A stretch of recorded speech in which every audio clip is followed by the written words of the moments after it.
ఈ రోజే డౌన్లోడ్ చేయండి. మీ ఫేవరెట్ షోస్ చూడండి. అక్షిత నీ కూతురు కాబట్టి నా కూతురు నా ఇష్టం అన్నట్టు బిహేవ్ చేస్తే ఇంట్లో మావయ్య గారికి నువ్వేం విలువిచ్చినట్టు? నేను తీసుకుంది తప్పు నిర్ణయం కాదని నాకు తెలుసు.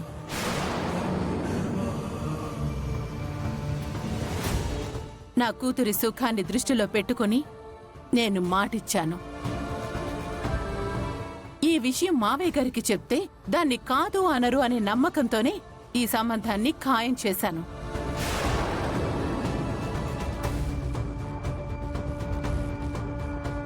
ఏ మావయ్య గారు, నేను చేసింది తప్పు అంటారా? ఒకవేళ ఈవిడ గారంటున్నట్టు మీ మీద గౌరవం లేదని మీరు కూడా అనుకుంటున్నారా? అనుకునేదేంటి? నువ్వు చేసిందని బట్టే తెలుస్తుంది కదా. అమ్మా గుండమ్మ, అనుకోకుండా అప్పటికప్పుడు నిర్ణయం తీసుకోవాల్సి వచ్చింది అంటున్నారు కదా, ఇంకొదిలే అమ్మా.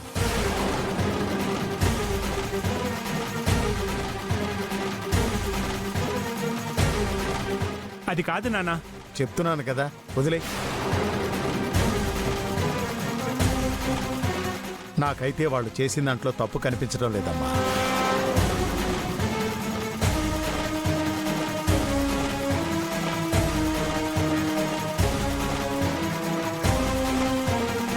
థ్యాంక్ యూ తాతయ్య, మీరైనా మా ఇద్దరిని అర్థం చేసుకున్నారు. అమ్మా వైష్ణవి, అక్షిత ఇష్టపడిన వాడితోనే నువ్వు పెళ్లి చేయాలనుకున్నావు, అది తప్పు కాదమ్మా. తను సంతోషంగా ఉండాలని నువ్వెలా కోరుకుంటున్నావో నా మనవరాలి సంతోషం కూడా నేను కోరుకుంటున్నాను. ఇద్దరు ఇష్టపడితే కాదమ్మా, రెండు కుటుంబాలు కలిసి చేసేదే పెళ్లి. పలానా రోజు పెళ్లి అన్న విషయమైనా నాకు ముందు చెప్పమ్మా. అయ్యో మావయ్య, అలా మాట్లాడతారేంటి? మీకు తెలియకుండా నేనేవైనా చేస్తానా? మీ మనవరాలి పెళ్లికి లగ్నపత్రిక వచ్చిన తర్వాత ఫస్ట్ చెప్పింది మీకే. పదవే.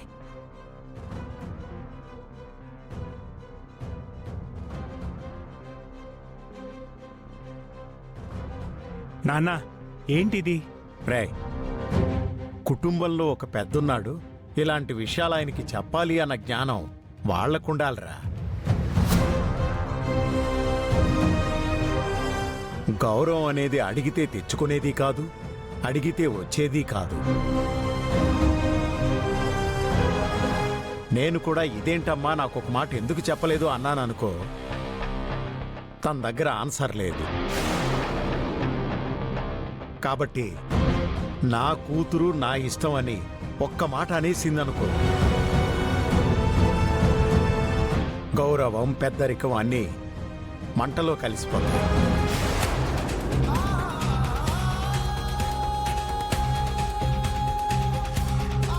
వాళ్ళిద్దరికీ రాసిపెట్టి ఉంది, అయిపోయింది. ఇక ఆ అబ్బాయి తన్ని బాగా చూసుకుంటే చాలరా.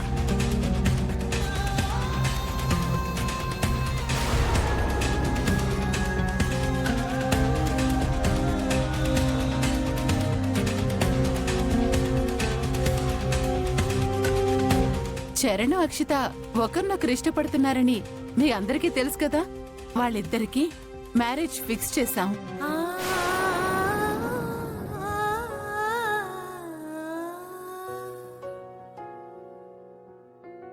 Wish you many more happy returns of the day.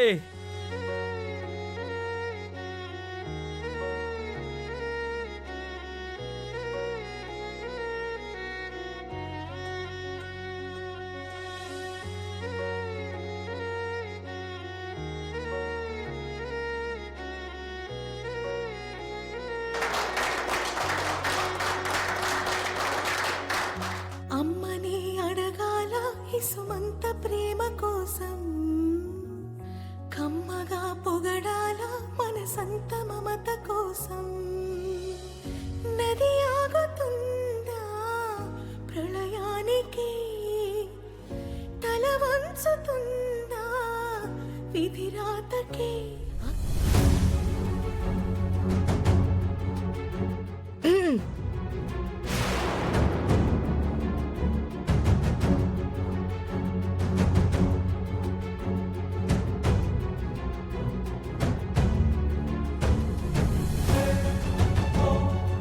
ఏంటి బాధపడుతున్నావా?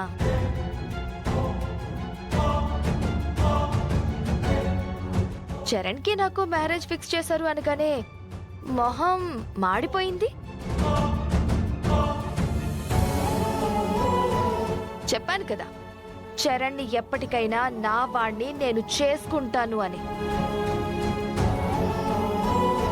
నేను అలా చెప్పిన ప్రతిసారి ఏదో ఒక కౌంటర్ వేసేదానివి కదా, ఇవాళేమైంది? నాకు తెలుసు చరణ్ అంటే నీకు ఎప్పుడో ఎక్కడో ఇంట్రెస్ట్ ఉంది అని. ఇప్పుడు పూర్తిగా చరణ్ నా వాడు కాబోతున్నాడు.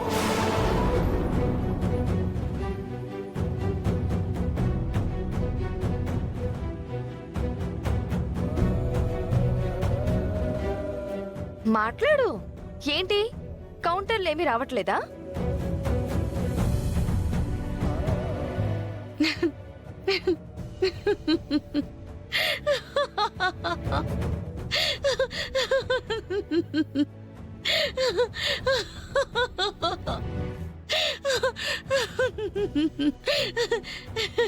ఎందుకు పిచ్చిదాల్లాగా నవ్వుతున్నావు?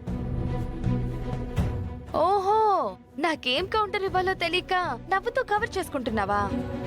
కవర్ చేసుకుంటుంది నీ మనసుని మోసం చేసుకుంటుంది నువ్వు.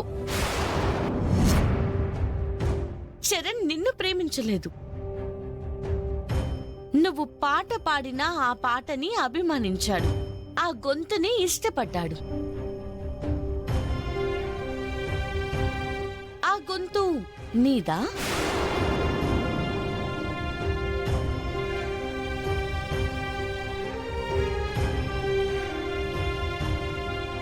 ఒకరోజు కాలేజ్లో నీ ముందే నాతో చెప్పాడు కదా, ఆ గొంతు నచ్చే ఇష్టపడ్డాను, ఒకవేళ ఆ వాయిస్ నీదే అయితే గనుక నిన్నే లవ్ చేసేవాణ్ణని.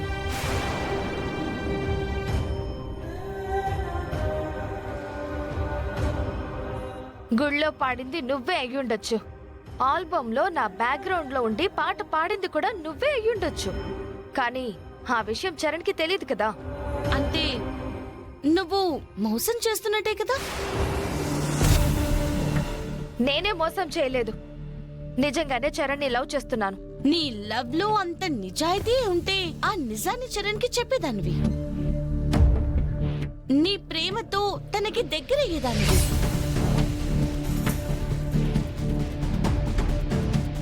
నువ్వలా చేయలేదే.